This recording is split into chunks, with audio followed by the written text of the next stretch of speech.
Hello, I'm Dr. Etta Pisano. I'm the principal investigator of TMIST, a study of breast cancer screening. I'm here today to tell you about why your practice should consider participating in TMIST. TMIST is a very important study for measuring the benefits of tomosynthesis versus digital mammography. If tomosynthesis reduces breast cancer mortality, it should reduce the advanced breast cancers in the population. So that is our endpoint. That's what we're measuring.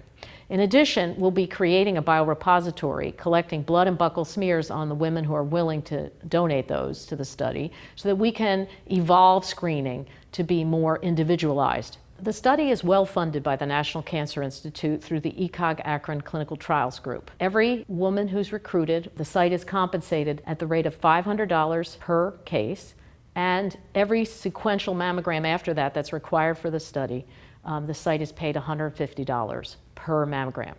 In addition, we have a fund for uninsured women who qualify for the site's charity care policies. So we actually will pay for the mammograms in the study, which is very nice for sites that have a large number of uninsured women who they currently just write off their mammogram costs. We will actually pay for those mammograms for those women. So if you have a lot of women like that, that's a very good reason to participate in this study. We're paying, in addition to the $150 per follow-up mammogram and the original $500 to get the patient into the study, we pay $138.17 for the mammograms for every study-required mammogram. In addition, if the patients agree to give blood and buccal smears, there's a payment for that. If the woman gets a biopsy, there's a payment for that. So this is a well-funded study that will easily meet your cost if you participate. In addition, just recently the NCI gave us permission to give an advance for recruitment of an RA to your site so you can staff the study up. If you qualify for that, we can give you $30,000 before you even open the study. So, as I mentioned, the endpoint is not a mortality endpoint. We came up with an endpoint that allows us to estimate mortality. The idea being that if a technology really does impact mortality over time, with sequential screening over time, we should see a reduced number of advanced cancers in that population.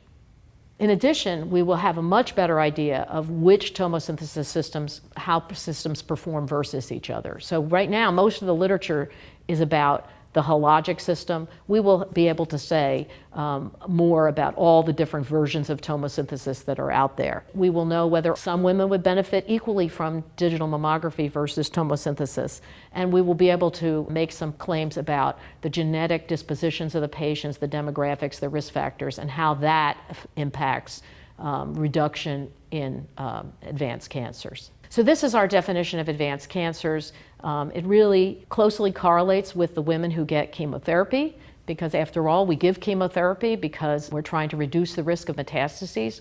Women who die of breast cancer die from metastases. So if we can reduce the risk of metastases, we've reduced their risk of death. So these are the women who are counted in our primary endpoint. Women who have any of these factors: metastases, nodes, if they have invasive cancers over greater than or equal to 2 centimeters in size, and invasive cancers that are greater than 1 centimeter with aggressive prognostic markers, either triple negative or HER2 positive. So we are measuring both arms, we're counting the number of cancers like this in both arms, and we expect tomosynthesis to have fewer of these advanced cancers because it's a better screening tool and takes those cancers out of the population before they grow up and are at risk for death for the woman. This is a randomized trial. It's a very large trial, 165,000 women. We're recruiting women who present for screening mammography, ages 45 to 75, with no prior breast cancer, no implants, and they can't be pregnant or lactating. The randomization assignments are breast tomosynthesis and digital mammography. We also are looking at the usual imaging metrics, such as recall rate, biopsy rate, positive and negative predictive value. We're going to look at the area under the ROC curve for diagnostic accuracy, and of course, interval cancer rates. Those are sort of more traditional imaging endpoints.